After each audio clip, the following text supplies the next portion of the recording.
Ngayon ay nagluto tayo ng ginataang bilo-bilo. Meron tayong saging, kamote at yan ang bilo-bilo. Nagpakulo na rin ako ng gata. Yan, nilagay ko na yung bilo-bilo.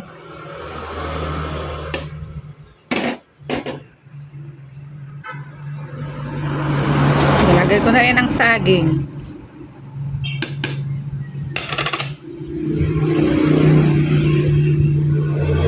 Sunod ko na ang kamote. Yung green na nakikita, yan ang dahon ng pandan.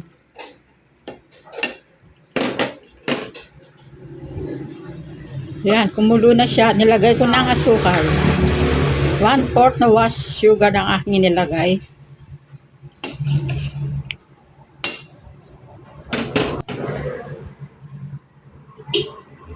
Lagyan ko rin siya ng evap para lalo sumarap.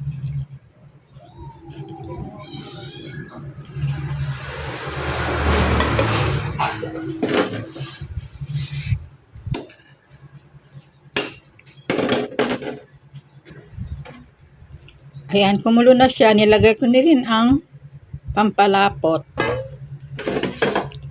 para lumapot ang ating ginataang bilo-bilo.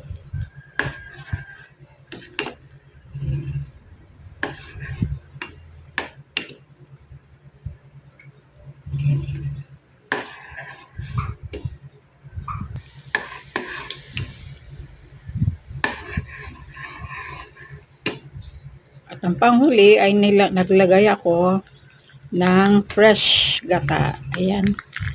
Good na fresh gata. May bibili po yan sa supermarket. Excuse me.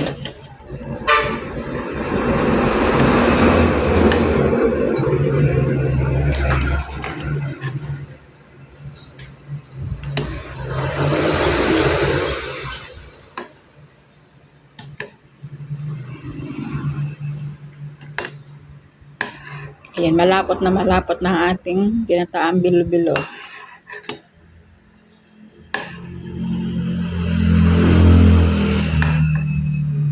Luto na siya.